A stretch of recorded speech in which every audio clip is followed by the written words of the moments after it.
Edward Snowden, bonsoir. Vous avez appris le français à Genève. Désolé, je parle seulement un petit peu de français. Qu'est-ce qui est humainement le plus dur pour vous aujourd'hui? Vous êtes en exil, vous subissez une pression incroyable. Qu'est-ce qui est personnellement le plus difficile?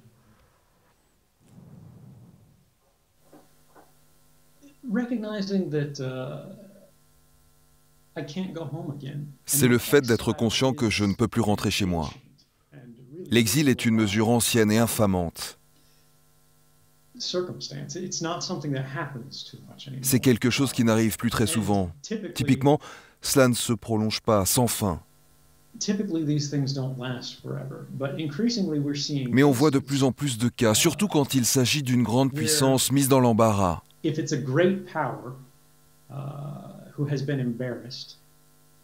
Ils peuvent alors appliquer une pression durable. J'ai payé le prix fort. Je ne peux pas voir ma famille aussi souvent que je le pouvais. Je ne peux pas voir mes amis, mes collaborateurs, mes collègues.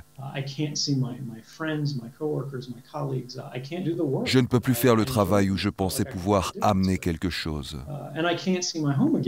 Et je ne peux plus voir mon chez-moi. Mais je ne pense pas avoir échoué, je ne me sens pas déprimé, je me sens plein d'énergie et encouragé. Je me réjouis de me réveiller chaque matin, parce que malgré ce que j'ai perdu, j'ai la possibilité de faire ma part.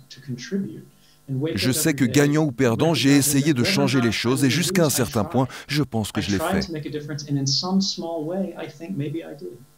Dans la cérémonie des Oscars, il y a ce moment extraordinaire quand quelqu'un fait le jeu de mots entre raison et trahison. Je crois que ça vous a fait rire vous-même. L'humour, ça me frappe chez vous, hein, Edward Snowden. Vous arrivez encore à en avoir dans la situation où vous êtes?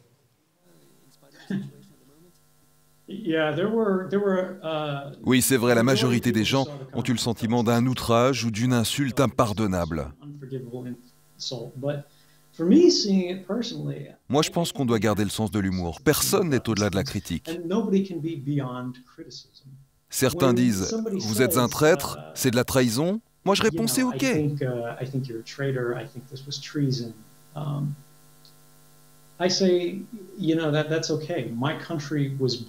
Mon pays est né d'un acte de trahison. À l'origine, nous étions une colonie britannique. Et s'il n'y avait pas eu des gens pour se mettre debout et pour transgresser la loi, mon pays et ses valeurs n'existeraient pas. Il y a une citation célèbre disant « Si c'est de la trahison, alors il faut en profiter un maximum ». C'est tout ce qu'il y a à dire. Quel était votre rêve, Edward Snowden? Quand vous êtes entré au service de la CIA, vous saviez bien que vous n'entriez pas au service d'une chorale. Il y avait quand même une motivation, un rêve qui a été déçu visiblement. Qu'est-ce que c'était? Le concept du renseignement n'est pas comme dans les films. Cela ne devrait jamais être comme ces fantaisies à la James Bond. On défonce des bâtiments, on tue des gens, on brûle des maisons, des bases militaires. En réalité, il s'agit de protéger la société et les civilisations, non par des actes criminels, mais plutôt en trouvant la vérité.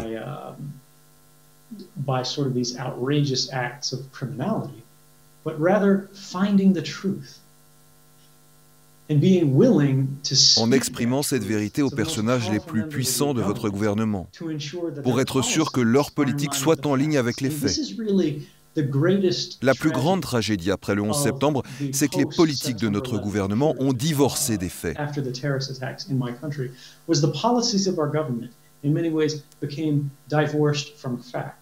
On a commencé une guerre sur la base de fausses informations que les plus hauts personnages de l'État savaient fausses.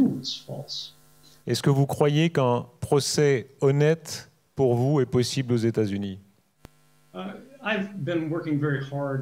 travaille très dur avec mes avocats depuis longtemps déjà pour essayer d'obtenir les garanties d'un procès honnête aux États-Unis.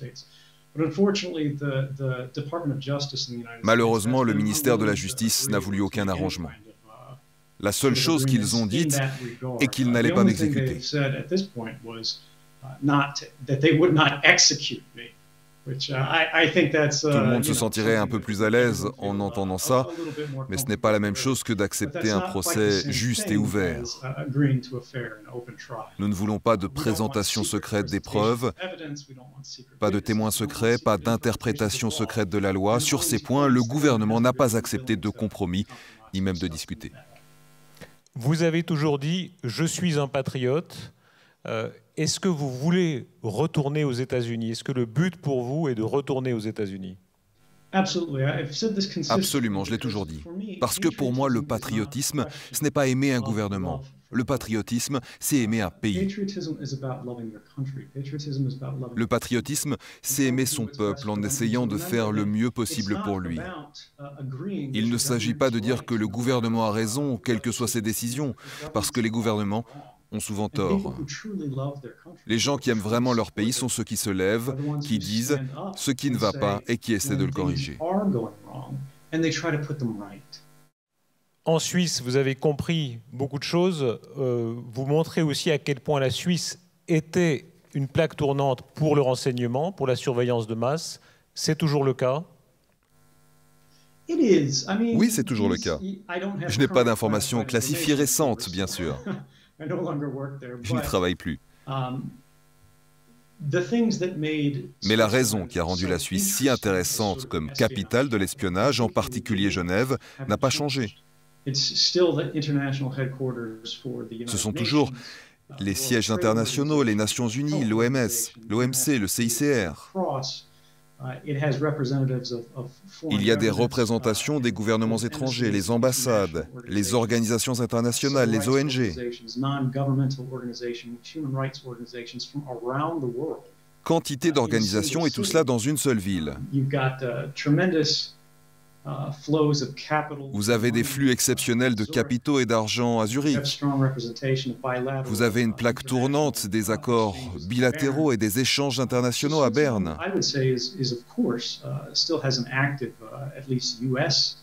Donc en Suisse, je peux le dire, il y a toujours une présence active des États-Unis en ce qui concerne l'espionnage. Malheureusement, la question n'est pas tellement de savoir si la Suisse doit créer des lois plus strictes ou créer des pouvoirs supérieurs pour surveiller les gens. Ce n'est pas un problème de pouvoir relatif, c'est plutôt le fait de poursuivre les mauvais comportements quand on a des motifs. Cela voudrait dire appliquer les règles qui sont déjà en vigueur. L'espionnage est illégal en Suisse déjà. Vous n'avez pas besoin d'une nouvelle loi ou d'une autorité pour le dire. Il suffirait d'enquêter sur les cas que vous trouvez et d'aller jusqu'au bout et de poursuivre l'enquête de manière juste, sans tenir compte de qui est l'accusé dans les actions en cause. Quand vous étiez agent ici à Genève, est-ce que vous aviez une crainte du contre-espionnage suisse ou bien vous travaillez complètement librement? Non, on n'avait aucune crainte. Les services suisses n'étaient pas considérés comme une véritable menace. Au contraire, des services français, connus pour être sophistiqués et agressifs. Les services suisses sont aussi très compétents et très professionnels, mais ils sont petits. Et par bien des façons, ils sont sous emprise américaine. La Suisse se présente comme neutre. Et dans beaucoup de cas, c'est vrai, mais hélas, dans le domaine du renseignement, ce n'est pas tout à fait le cas. Je ne veux pas mentionner spécifiquement telle accusation ou controverse. Cela ne devrait pas être à moi de décider quelles informations doivent être rendues publiques ou non. C'est le rôle des institutions de presse. Mais pourtant, il est bien établi qu'il y a eu des opérations de la CIA en Suisse. Des agences de la CIA engagées dans des dossiers d'armes de destruction massive. Des gens impliqués dans la prolifération nucléaire, engagés dans des violations extraordinaires de la loi en Suisse, en Allemagne et dans les régions proches. Et malheureusement, il y avait une influence politique dans ces cas, et cela montait jusqu'au plus haut niveau du gouvernement. C'est la raison pour laquelle des représentants du gouvernement américain, même quand ils transgressent des lois en Suisse, éprouvent un certain confort, sachant qu'il n'y aura ni conséquences ni répercussions. Quelle est votre situation, Edward Snowden, actuellement? Les États-Unis ont annulé votre passeport, c'est bien ça? Oui, j'étais en route pour l'Amérique latine pour demander l'asile en Équateur. Mais hélas, dès que j'ai quitté Hong Kong, les États-Unis l'ont appris et ils ont annulé mon passeport, ce qui m'a bloqué sur place, en Russie. Je n'ai jamais choisi d'être en Russie, j'y ai été forcé. Et pendant que j'étais à l'aéroport en Russie, j'ai demandé l'asile à 21 pays dans le monde, la majorité étant à l'ouest et au centre de l'Europe. Malheureusement, aucun pays européen n'a donné son accord pour m'offrir l'asile, donc je reste ici. Quel autre sanctuaire est possible? Vous ne pouvez pas rester indéfiniment en Russie. Quel autre sanctuaire est possible?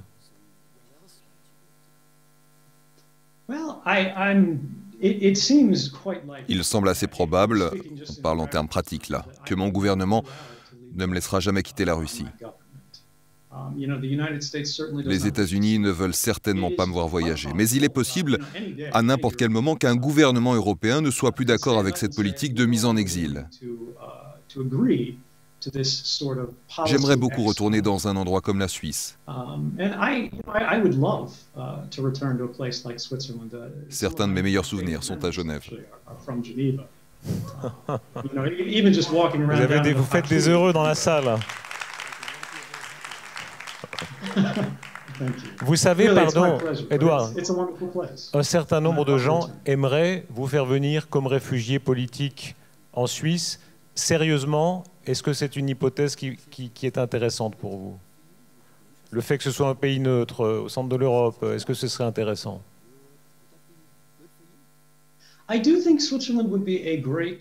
Je crois que la Suisse serait une excellente option politique. De par sa neutralité historique, de son passé, cela permettrait à la Suisse d'affirmer de manière polie que la neutralité est importante, que le droit est important, que les lois sont importantes et que la liberté est importante. En même temps, elle ne pourrait pas être accusée d'entreprendre des activités anti-américaines comme d'autres gouvernements peuvent être accusés de le faire. Je pense que ce serait quelque chose d'acceptable pour les États-Unis, en dépit de ce qu'ils clameraient publiquement. Mais à la fin, ce n'est pas une question pour moi et le gouvernement américain ou qui que ce soit d'autre. C'est une discussion entre les citoyens suisses, leurs politiciens et le Conseil fédéral. Barack Obama a dit que vous n'étiez pas patriote. Qu'est-ce que vous lui répondez?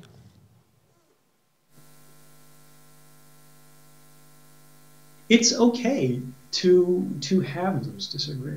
OK d'avoir ces désaccords. Ce n'est pas à moi de dire au président des États-Unis ce qu'il doit penser ou non, ce serait arrogant et incorrect. Il a certainement une opinion différente là où il est. Mais maintenant, 2 ans après que ces accusations ont été proférées contre moi, nous pouvons juger, non pas en termes d'émotion ou de personne, mais sur les faits et sur l'histoire. Il a dit que j'avais rendu mon pays et d'autres pays dans le monde moins sûrs, que j'allais coûter des vies humaines, que des soldats américains allaient mourir, que j'aurais du sang sur les mains. Si on regarde en arrière, en juin 2013, c'était une période terrifiante. Personne ne comprenait vraiment ce qui se passait.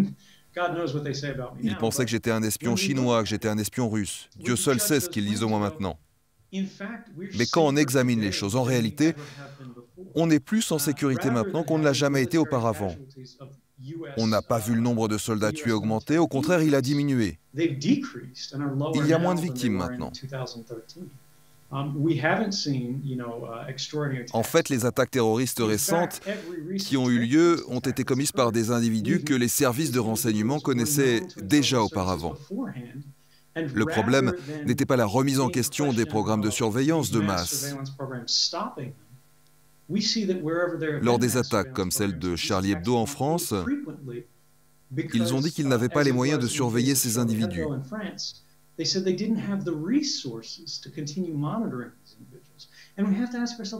On doit se demander pourquoi c'est comme ça. Moi, je pense que les programmes de surveillance de masse qui nous surveillent, tous, électroniquement, sont très chers. Ils requièrent de la science, de la recherche et des programmes informatiques très coûteux. Ils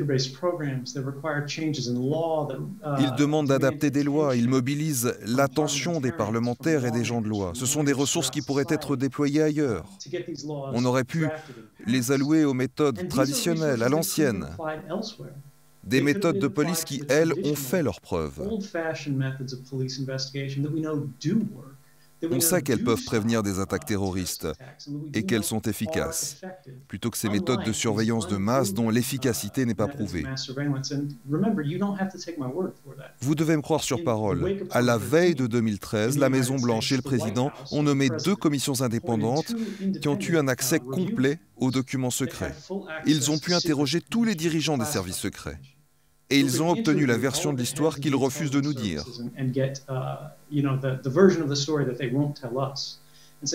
Le résultat du travail de ces 2 commissions est que la surveillance de masse, bien que mise en place il y a une dizaine d'années, n'a jamais arrêté une seule attaque terroriste.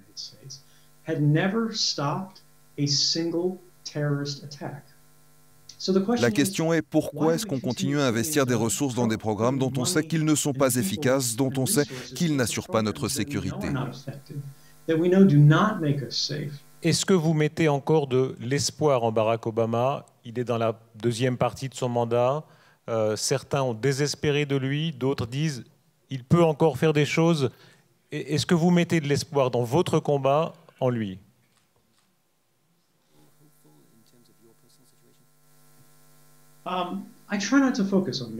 J'essaie de ne pas me concentrer sur moi-même parce que finalement, ce qui m'arrive à moi n'est pas important. Cela semble insensible de dire ça. Mais au-delà de ce que vous pensez de moi, que vous me regardiez comme un héros ou un terrible traître, je n'ai été que le mécanisme de la révélation. Ceux qui ont poussé pour que ça sorte, ce sont la presse, les journaux, les militants, les avocats, des citoyens ordinaires. Ils ont dit que nos droits sont importants et qu'il faut agir. Si on remet ça dans le contexte du président, le sujet n'est pas de savoir s'il va faire quelque chose me concernant, mais ce qu'il fera pour nous. Le président des États-Unis a le pouvoir, sans changer aucune loi, de lever simplement son stylo et de mettre fin au programme qui surveille les conversations téléphoniques de tous les Américains. 330 millions de personnes dont les données privées sont interceptées, stockées et analysées sans qu'elles soient suspectées d'aucune activité criminelle. Ils pourraient mettre fin à ça aujourd'hui. Est-ce qu'à votre avis,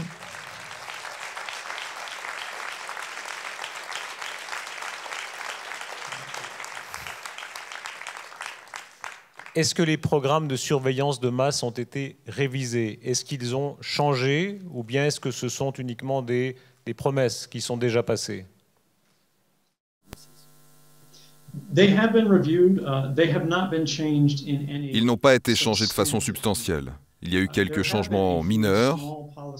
Ils ont dit « Ok, nous continuerons à collecter toutes vos données. Si vous êtes un citoyen étranger, vous ne disposez d'aucune protection juridique indiquant que nous allons vous espionner moins activement. Quand nous publierons des rapports sur vos activités, nous cacherons vos noms si ce n'est pas important. » Et ce genre de choses. Mais ils sauront pour qui vous travaillez, ce que votre entreprise produit, à qui elle vend, qui sont vos amis, avec qui vous couchez, à qui vous parlez au téléphone. Ils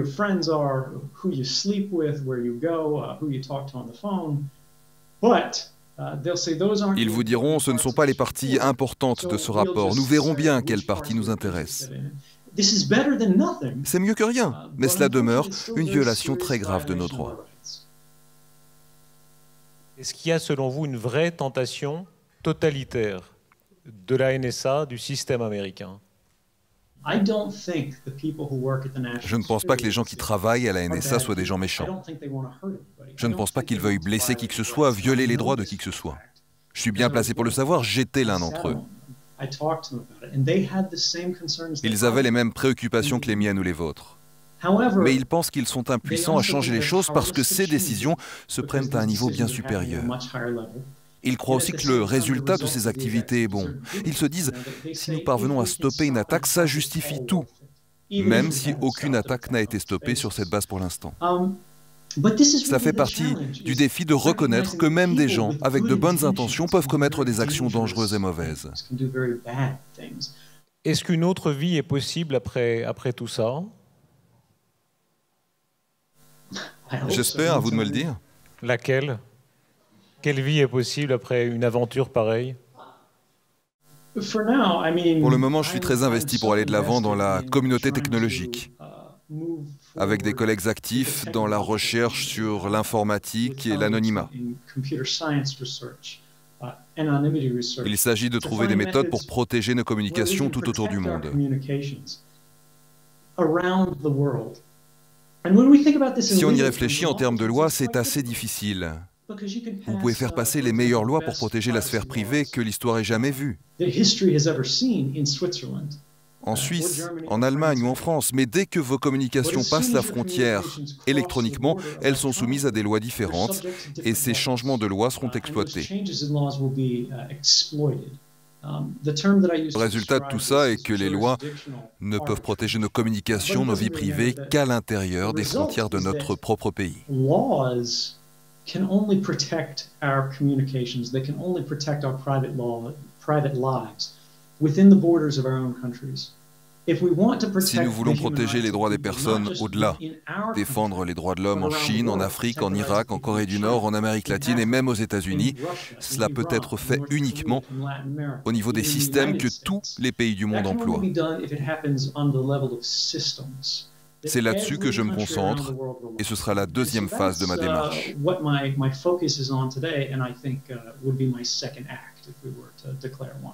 Qu'est-ce qui vous manque dans la vie quotidienne aujourd'hui?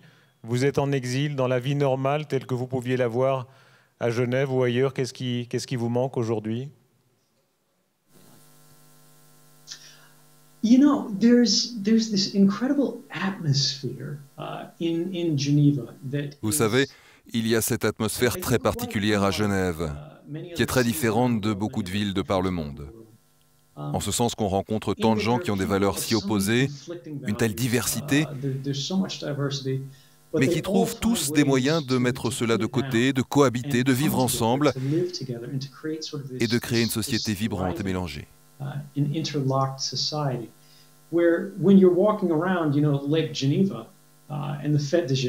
Quand vous marchez au bord du lac, aux fêtes de Genève par exemple, en regardant les feux d'artifice, vous regardez à gauche, à droite, les gens parlent des langues différentes, leur peau est de couleur différente, mais vous pouvez sentir qu'on fait tous partie de la même humanité. C'est quelque chose de très beau et ça me manque beaucoup. Vous êtes tellement américain, Edward Snowden. Est-ce que la logique des États-Unis, elle n'est pas forcément impériale? Est-ce qu'il y a une tentation forcément de domination du monde des États-Unis, ou est-ce que ça peut changer?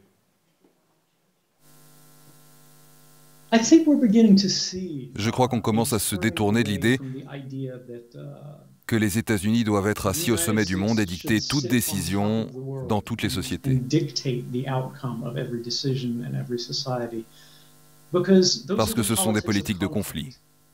Et bien qu'elles puissent fonctionner et être politiquement bénéfiques à certaines classes de personnes, à certains membres de l'élite, elles ne sont pas bonnes pour les sociétés. Je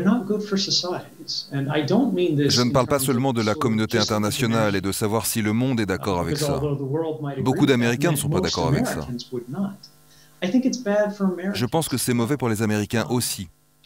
À la fin, si on mène des politiques qui ne réduisent pas le niveau de violence, nous risquons davantage de conflits par des positions politiques musclées et agressives. Inévitablement, cela va générer un accroissement de la violence et des tensions qui ne bénéficient à personne.